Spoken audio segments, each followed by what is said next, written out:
It was three quarters of the way from me finishing my conversation. He tells me, "Stop talking. You haven't given me a chance to talk." Hello everybody, and welcome back to Ashley Shamise.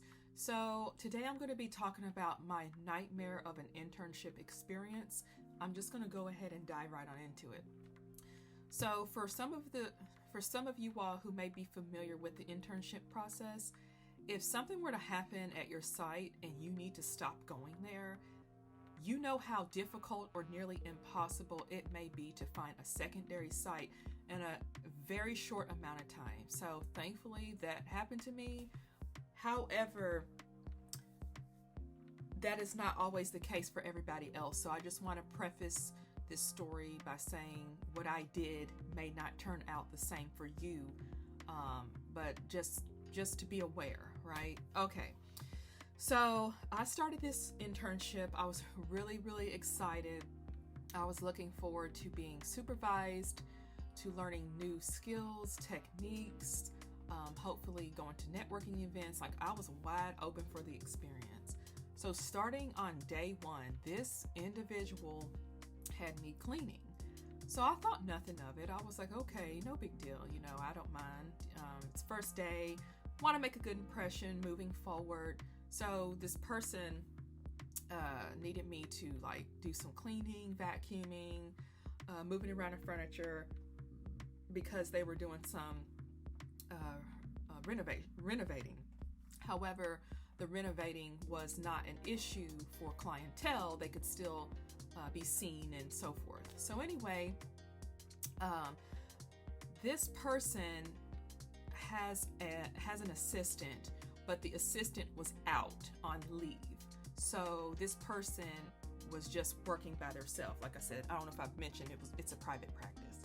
So anyway, meantime, in between time, I notify this person. I'm like, hey, I have an assignment coming up in the program where I have to do a client case conceptualization where I need to document progress of a client that I'll see starting from the intake to the end of the program. So this person was like, no, I'm not going to have you see a real client right now. I'm going to have you see a fake client, and you can see one of my family members. And I was like, well, my program is requiring that I speak to a real client because I have to get comfortable with real clients. And they were like, no, you can see my family member. We'll just make a way around it so that they wouldn't have to give me a real client for whatever reason. So anywho, and so time went on, and I would sit in counseling sessions. And while my site supervisor would be counseling, I'm literally sitting as a fixture in the counseling sessions. I'm not saying anything. I'm literally just observing, which was fine in the beginning. However, as maybe a week went by, and I said, hey, would it be okay with your permission? And every time I spoke to this person, it was as if I was walking on eggshells, because they had a very domineering personality, and they were kind of snappy, aggressive, and just would be making a stink over stuff that, to me, honestly, I didn't even see it there from their perspective, but whatever. So I said, with your permission, would it be okay if I co-counsel with you? So co-counsel is where we're both sitting in on the session, and I'm able to also add in some feedback to the client. And there was many opportunities where I saw I could say something. Of course, out of respect, I remained quiet until I had that conversation. He simply told me, no, I'm not going to feel comfortable with having you see clients or co-counsel, because I don't even know if you know how to write client notes yet during a session. And I felt totally belittled. I felt like they saw me as incompetent. So I took that some type of way. However, I did I did not say that, but I kept notes in the back of my mind. So I'm thinking to myself, time's going by, I'm meeting once a week with my course faculty supervision, and more than half of the students in my course, they're already seeing a small caseload of clients, like 3 and 4 and 5 and 6 already. And I'm over here like twiddling my thumbs, just waiting to get me a breadcrumb with some food, please. So meanwhile, this person goes to the gym from 11 a.m. to 1 p.m. twice a week, and they have me cleaning, shredding, mopping, dusting, washing dishes, sweeping, taking out garbage, and watching their dog. Mind you, the dog was not a problem at all. However, I'm being given these responsibilities, but I'm not receiving anything in return. Not only is this internship not paid, but I'm not getting anything to help further my experience in this internship. So meanwhile, they're approving my hours weekly, which works in my favor right before I get out of there. So there was things that I've heard and observed that I can't share. However, that just all the more made my decision easier to get the heck out of there. So while I'm there, during the client session, my supervisor, I don't know if they think it's cute or if they weren't aware of what they were doing based on what I'm about to tell you. But in the midst of client sessions, and this happened several times, they would stop and then they'll start talking about something else. They would use these large, big sounding words, and they would stop and ask me, what does that mean? And me being caught off guard, I'm like, I don't know. And then the look of disgust would just show up on their face, and they're like, ugh.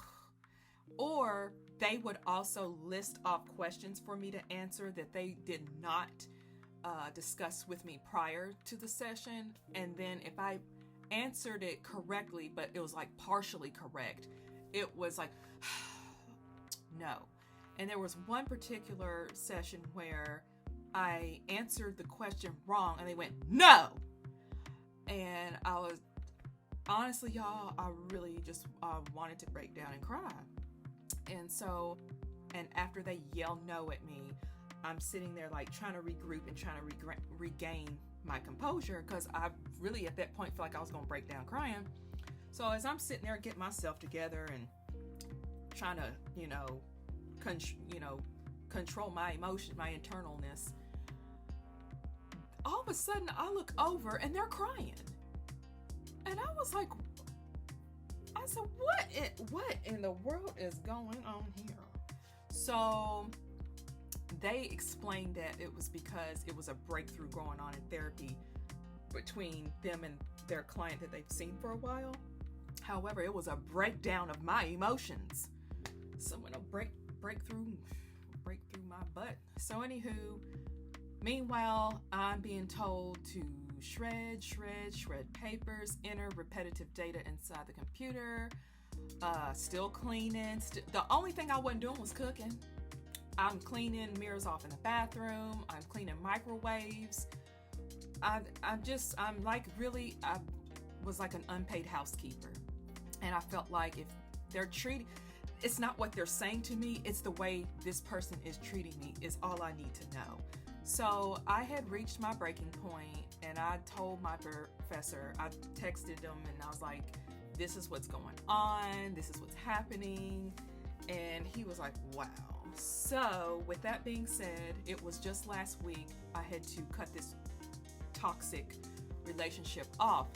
And the sad part about it was I couldn't even talk to this person. This person was very, very just domineering. They were crass, wasn't too sensitive, and there was other things, like I said, that happened in there, but I can't reveal a lot of that stuff because a lot of that stuff is confidential. But just know that a lot of that stuff was toxic. It was so toxic. So anywho, my last day came, and this was last week. And when I arrived, they weren't there. And I'm thinking, oh my gosh, where are they at? So I look at my phone and I realized that they had sent me a text and they had asked me if I was still coming. I arrived 10 minutes earlier from the agreed upon time, which was supposed to be 11:30. I was supposed to be there 11:30. Well, they forgot that I had changed my schedule and I had it in a text message. So I was covered. So anyway, went on in and they're like, yeah, just the usual, shredding, etc., blah, blah, blah. So the dog was in there, and y'all, it was like the dog and I had this interesting communication where the dog could sense that I was not coming back. And the look on the dog's face was just so gut-wrenchingly sad. And because it's an emotional support dog, the dog, he already knew, and it, just thinking about it makes me feel emotional, because it's crazy, because an animal was more in touch with me than another human. So anywho, I could just tell he was like, yeah, you about to dip out of here, but I don't blame you though. So I had taken out the trash, and oh, by the way, she wasn't there, so I texted my professor and I was like, okay, she's not here. She wants me to do all this cleaning, but these hours aren't going to count because I already got my other hours approved for the week prior. What should I do? And I said, should I do it out of courtesy, like continue on? He was like, yeah, just do it out of courtesy, or whatever you feel led to do. So I went on, took out the trash, and did some light cleaning, and did some shredding and stuff.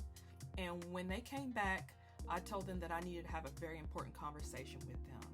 So usually when I was in their office and the dog was in there, the dog is usually looking at me, and it was so interesting because the dog was looking away from me. Like his whole body was positioned away from me. And so anywho, I had typed up a documentation on my phone, and I listed everything off respectfully in that documentation of the disrespect that I experienced and how I was not given the skills, and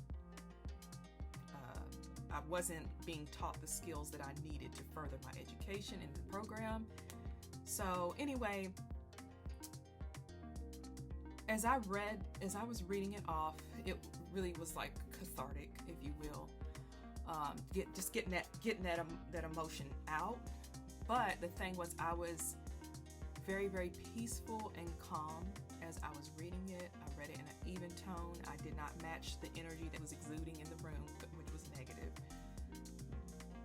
And I want to say it was three quarters of the way from me finishing my conversation. He tells me, stop talking. You haven't given me a chance to talk.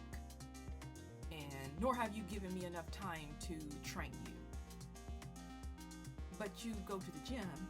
This person goes on to say that they were really they were upset, and they were like, oh, you made up your mind. I'm very disheartened by this decision. Little did you know today you were going to get your sign in. Mind you, I never was given a sign in.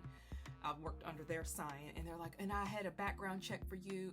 I did not sign off for them to do a local background check because we already had one finished in the program. And then lastly, they were like, yeah, I already had a client for you and everything all lined up. You just didn't give it time. You should have just gave it more time. And I'm like, yeah, okay, whatever. So I didn't say that, of course, but I kept it inside myself. I just looked at them.